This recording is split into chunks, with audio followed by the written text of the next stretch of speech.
Bonjour, bonsoir amis du trading, c'est Denis 10 de Pépitor. On se retrouve comme toutes les semaines pour un petit débrief express sur les indices.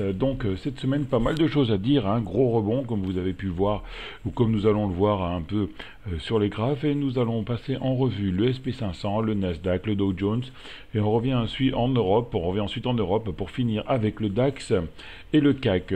Commençons tout de suite par le SP500. SP500, le creux du Covid, le top post-Covid. Ce top post-Covid, on a fait un bottom ici, le bottom un peu dans le vide, hein. On n'a pas vraiment de réel support, hein. On a juste cassé ce support, le bas de ce canal baissier pour rebondir. On était entre 38,2 et 50%. Beaucoup d'acheteurs, dont moi, pensaient qu'on allait taper les 50% de Fibonacci et la M200 avant de repartir. Eh ben, finalement, on est parti un peu avant, on est rebondi sur les 3640 et après une dérive latérale de 4 semaines, deux belles bougies vertes cette semaine, dont une très belle cette semaine, un peu bizarre au niveau de la macroéconomie. Les chiffres étaient mauvais, mais les résultats des entreprises étaient bons. Les US sont en récession, l'inflation augmente, on augmente les taux, mais par contre, les résultats des entreprises sont bons et le marché a décidé de priser cette bonne nouvelle plutôt que cette mauvaise nouvelle. C'est-à-dire, en gros, même si les prix augmentent, on consomme. L'économie a plus prisé les bons résultats que la macro globale. Voilà. Cette semaine, qu'est-ce qu'on peut dire? On est venu s'arrêter sur la M20. La bande de Bollinger inférieure devient horizontale. Ça nous donne une indication que ce mouvement baissier peut être fini.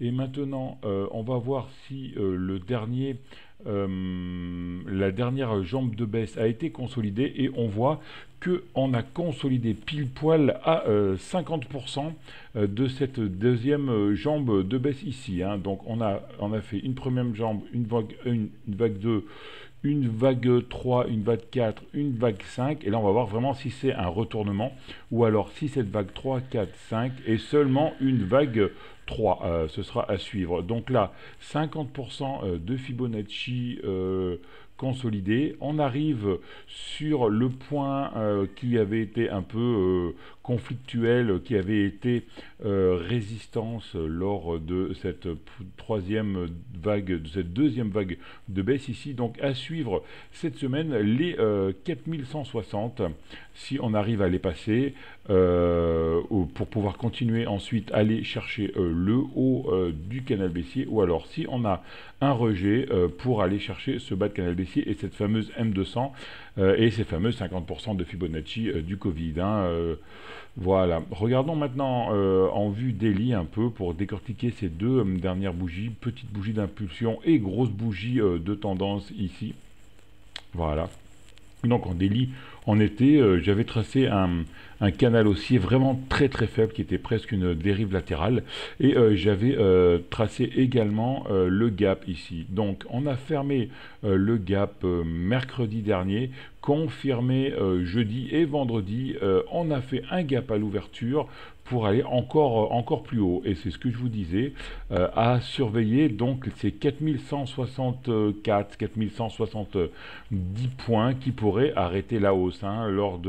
Lors du mois de juin, on a fait presque une dizaine de séances, dizaine de jours, où on avait réellement bloqué sur ce niveau, et on va revenir le travailler ici. Je vais supprimer ce canal haussier qui était à peine haussier, donc qui n'apporte rien, et je vais supprimer également ce gap qui est fermé.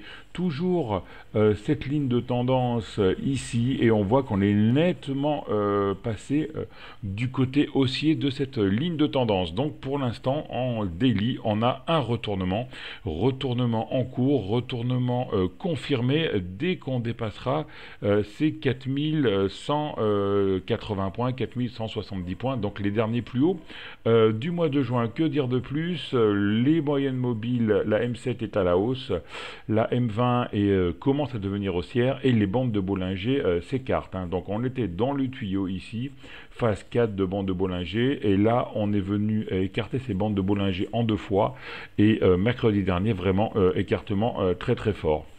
Voilà, passons maintenant sur le Nasdaq en vue hebdomadaire. Nasdaq en vue hebdomadaire, le creux du Covid.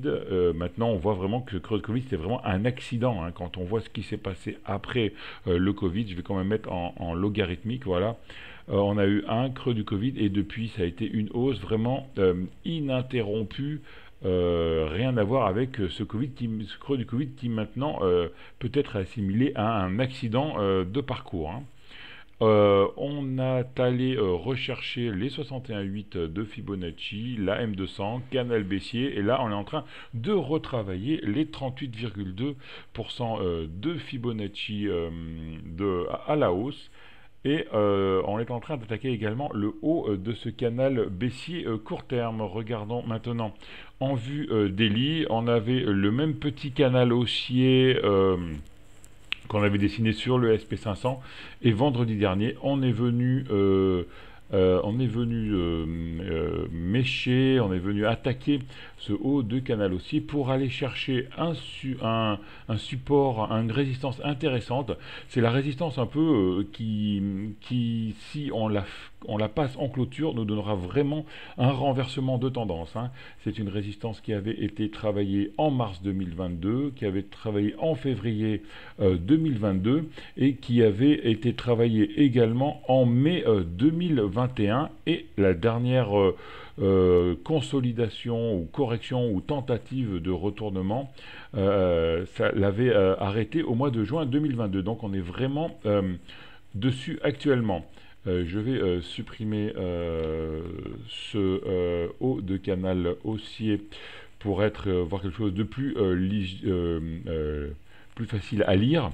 Là, on avait une zone de résistance que l'on a travaillée. On est venu la passer, on est venu faire un pullback, confirmer la cassure. Et là, maintenant, les bandes de Bollinger qui s'écartent, la M7 haussière et la M20 qui devient haussière aussi. Donc, à surveiller le passage des 13 000 points sur le Nasdaq. Le Dow Jones, maintenant, pour finir avec les indices US, le creux du Covid. Donc, si on se met en logarithmique, on voit que le creux du Covid sur le Dow Jones a été nettement plus important que sur le SP500 et le Nasdaq. On fait un plus haut. On a été en range pendant une année, de avril 2021 à juin 2022. On casse, on vient chercher les 38,2.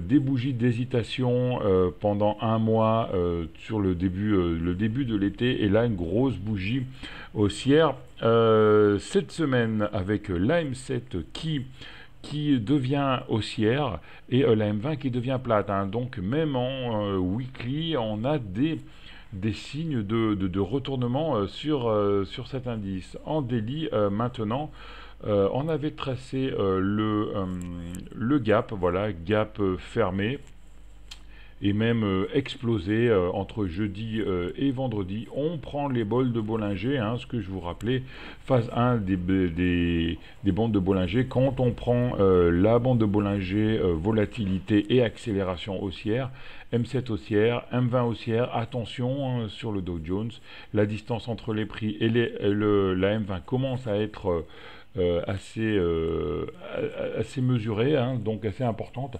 Peut-être un excès haussier en cours, mais peut-être qu'on aura du jus pour aller chercher les 33 300 points qui sont le bas de ce range qui est de 2021, et le pullback que l'on a eu sur la cassure de ce range et la consolidation de la première jambe de baisse. Donc une résistance assez importante à ce niveau-là. Passons maintenant en Europe. En Europe, avec le DAX. Le DAX, c'est pareil, hein, on a eu des belles bougies de retournement ici, double bottom qui a même triple bottom qui a très très bien fonctionné il y a 2 semaines, c'était au début du mois de juillet, double bottom sur les 12 415 points, on était presque sur les 50% de Fibonacci de la hausse post-Covid et accélération pendant 2 semaines.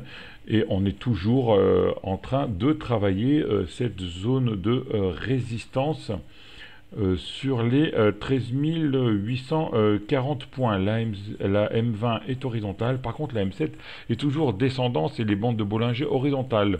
Donc en vue hebdo sur le DAX, on est neutre.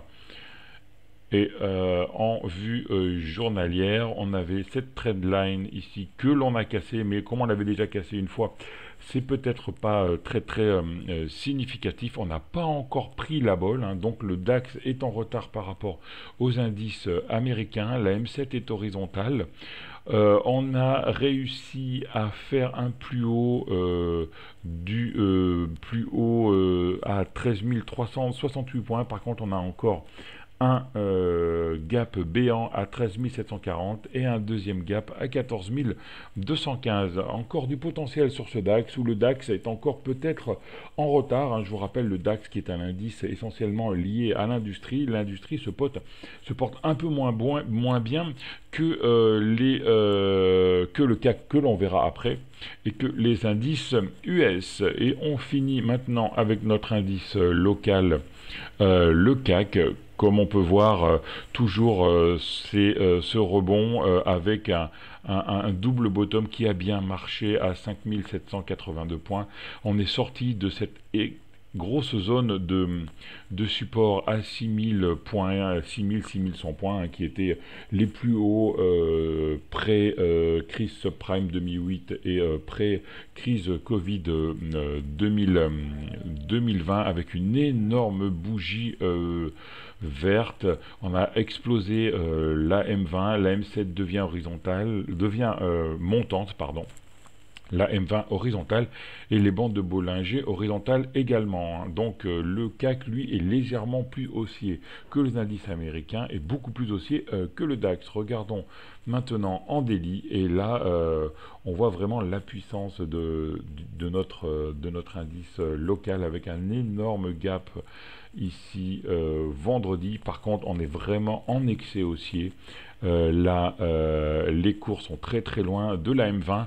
Ça peut peut-être encore continuer 1 ou 2 jours, pourquoi pas, pour aller chercher le double top et la M200 à 6600 points, mais après on devra absolument revenir chercher la M200 soit en faisant une dérive latérale, soit en venant chercher cette M200 de manière baissière. Voilà, amis du trading, c'était Denis 10 de Pépitor. Donc, comme vous avez vu, gros rebond cette semaine. Les indices américains se retournent. Le CAC, lui, devient haussier. Le DAX est neutre, mais attention aux excès haussiers. On est quand même beaucoup monté cette semaine. Un retour à la M7 ou la M20 courant de la semaine prochaine est probable. Comme d'habitude, si vous avez aimé, mettez un pouce bleu, abonnez-vous à la chaîne, laissez des commentaires et sonnez la cloche. Et surtout, bon mois d'août et bonnes vacances à ceux qui sont à la mer ou à la plage. Merci, ciao à tous, à la semaine prochaine.